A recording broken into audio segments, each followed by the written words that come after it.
Very good evening. నేను ఈ రోజు వీడియోలో సవాళ్ళను మరియు రిస్కులను తీసుకోవడం వలన మనం ఏ విధంగా మన జీవితంలో అభివృద్ధి సాధించగలుగుతాం అనే దాని గురించి చెప్పబోతున్నాను.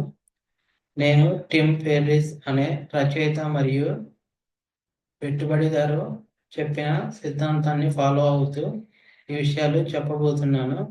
చాలామంది తమ జీవితాల్లో రిస్కులను తీసుకోవడానికి ఎందుకు భయపడతారు? ఎందుకంటే చాలామంది రిస్క్ తీసుకోవడం వల్ల మనం ఓడిపోతామేమో అనే భయంతో రిస్క్ తీసుకోవడానికి ముందుకు రారు. అదేవిధంగా కష్టమైన పనులు చేయడానికి కూడా చాలామంది సాహసించరు. ఆ విధంగా చేయటం వల్ల మనం పరాజయం పొందకుండా ఉంటాం అని వాళ్ళు ఆలోచిస్తూ ఉంటారు. ఈ విధంగా చేయటం వల్ల మనం మన జీవితాల్లో మన ఎదుగుదలను మనమే ఆపుకుంటున్నాము. కాబట్టి ప్రతి ఒక్కరూ రిస్క్ తీసుకోవడానికి భయపడకోకుండా ముందుకు రావాలి. మనం ఎదగాలంటే రిస్క్ తీసుకోవడం అనేది చాలా తప్పనిసరి. జీవితంలో ఎవరైనా రిస్కులను తీసుకొని వాటిని అధిగమిస్తూ పనిచేయడం వల్ల సక్సెస్ని సాధిస్తారు. మనం చాలామంది సక్సెస్ఫుల్ స్టోరీస్ని చూసినట్లయితే వాళ్ళందరూ వారి వారి జీవితాల్లో రిస్క్ తీసుకోవడం వల్లే వారు ఆ స్థానాలకి ఎదిగారు. ఉదాహరణకు ఒక విద్యార్థి కాంపిటేటివ్ ఎగ్జామ్స్కి ప్రిపేర్ అవుతుంటే అతడు కష్టమైన విషయాలను కూడా చదవాలి. ఒకవేళ అతను కష్టమైన విషయాలను చదువుకోకుండా వాటిని అవి నాకు రావేమో అని వదిలివేయడం వల్ల అతను తన విజయాన్ని సాధించే అవకాశాలను తానే తగ్గించుకునేవాడు అవుతాడు.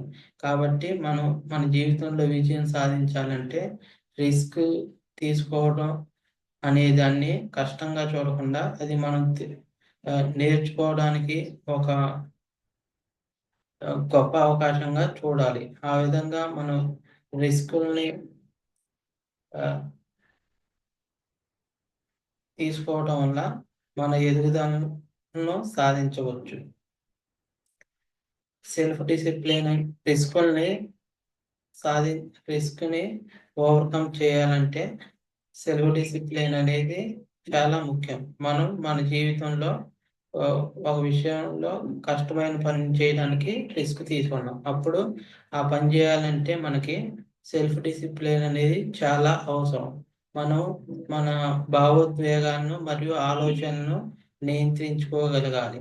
మనం ఆ అవకాశాన్ని ఒక కష్టమైనదిగా భావించకుండా మనం ఎదగడానికి మరియు నేర్చుకోవడానికి ఇది ఒక గొప్ప అవకాశంగా దాన్ని పరిగణించాలి. ఈ విధంగా చేయటం వల్ల మనం మన జీవితాల్లో విజయం సాధించవచ్చు.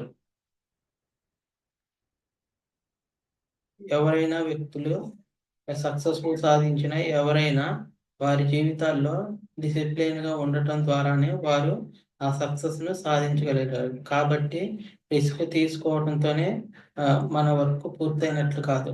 అది తీసుకున్న రిస్క్ను డిసిప్లిన్డ్ వర్క్ చేయటం ద్వారాగా మనం సాధించగలుగుతాం. అప్పుడే మనం తీసుకున్న రిస్క్స్కి ఒక అర్థం ఉంటుంది. ఆ విధంగా లేకపోతే మనం తీసుకున్న రిస్క్ ఏదో ఎవరి ఒత్తిడి వలన తీసుకున్నట్లుగా ఉంటుంది.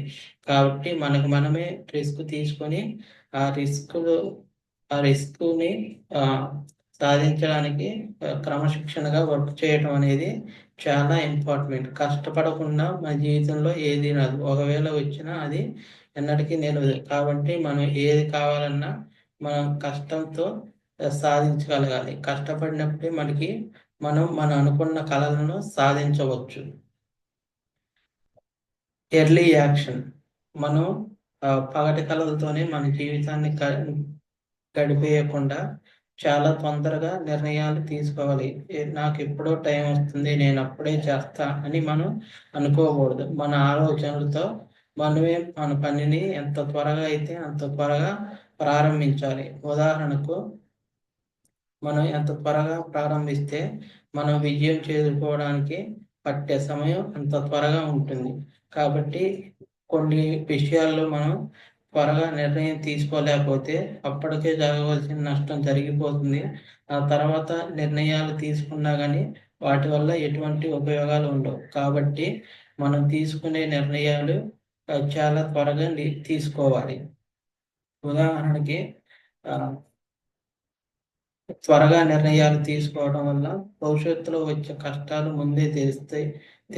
ఆ పని చేయడం వల్ల భవిష్యత్తులో వచ్చే కష్టాలు ముందే తెలిసి ఒకవేళ ఫస్ట్ టైంలో మనం విజయం సాధించకపోయినా ఆ ఆ కష్టాలు ఆ పని చేయడం వల్ల వచ్చే పరిస్థితుల గురించి ముందుగానే మనకు ఒక అవగాహన వస్తుంది. అప్పుడు ఇంకొకసారి ఆ పని చేసేటప్పుడు ఆ ఎక్స్పీరియన్స్‌ని యూజ్ చేసుకొని మనం రెండోసారైనా తప్పనిసరిగా విజయం సాధించగలుగుతాం. కాబట్టి ఎర్లీ యాక్షన్ అనేది చాలా ఇంపార్టెంట్. ఎర్లీ యాక్షన్ తీసుకోవడం వల్ల మనం ముందుగానే చాలా విషయాలు నేర్చుకుంటాం. విజయ అవకాశాలు కూడా చాలా ఎక్కువగా ఉంటాయి.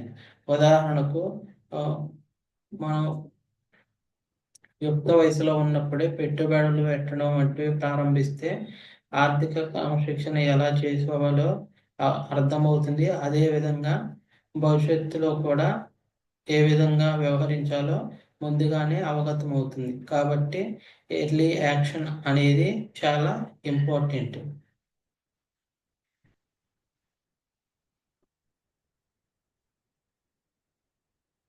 ఛాలెంజెస్ అండ్ రిస్క్స్ అనేవి మన ఎదుగుదలకు చాలా అవసరం. కాబట్టి ప్రతి ఒక్కళ్ళు రిస్క్ తీసుకోవడానికి, ఛాలెంజెస్ తీసుకోవడానికి వెనకడుగు వేయొద్దు. మనం ఛాలెంజెస్ తీసుకోవటం, రిస్క్ తీసుకోవడం ద్వారాగే విజయం వస్తుంది. వాటిని మనం మన జీవితాన్ని మెరుగుపరుచుకోవడానికి దేవుడు ఇచ్చిన ఒక గొప్ప అవకాశాలుగా పరిగణించాలి. మనం మన కంఫర్ట్ జోన్‌లో ఉన్నంత వరకు మనకి విజయం రాదు. కాబట్టి మనం మన కంఫర్ట్ జోన్ నుంచి బయటకు రావాలి. అప్పుడే మనం అనుకున్న లక్ష్యాలను సాధించగలుగుతాం. కాబట్టి మనం మన కంఫర్ట్ జోన్ నుంచి ఫస్ట్ బయటికి రావాలి. తర్వాత మనకున్న మన లక్ష్యాలు ఏమిటో మనం నిర్దేశించుకోవాలి. ఆ లక్ష్యాలను సాధించడానికి తీసుకోవాల్సిన రిస్క్స్ మరియు ఛాలెంజెస్ ఏమిటో వాటిని నమోదు చేసుకోవాలి. ఆ తర్వాత ఆ రిస్కులను తీసుకోవడానికి ఎర్లీ యాక్షన్ అనేది తీసుకోవాలి. ఎర్లీ యాక్షన్ తీసుకోవడంతోనే మన పని పూర్తవ్వదు. ఎర్లీ యాక్షన్ తీసుకున్న తర్వాత సెల్ఫ్ డిసిప్లిన్ పాటిస్తూ మన వర్క్‌ని మనం కొనసాగించాలి. కంటిన్యూయస్ వర్క్ చేయటం అనేది దీర్ఘకాలంలో మనకు చాలా గొప్ప విజయాలను సాధించి పెడుతుంది. కాబట్టి consistency is the key. Consistency is the key. కాబట్టి మనం మన పనులను ఏ విధమైన పరిస్థితుల్లోనూ వాయిదా వేయకూడదు. వాటిని వదిలి పారిపోవడానికి ప్రయత్నించకూడదు. కాబట్టి ప్రతి ఒక్కళ్ళు మనకు ఎదురైన ఛాలెంజెస్, రిస్క్స్‌ని ఒక అడ్డంకులుగా కాకుండా అవి మనం ఎదగడానికి ఒక గొప్ప అవకాశాలుగా భావించి వాటి నుంచి నేర్చుకొని మనం మన పనుల్లో విజయం సాధించాలని కోరుకుంటున్నాను. ఈ వీడియో మీకు ఎంతగానో ఉపయోగపడుతుందని ఆశిస్తున్నాను. Thank you.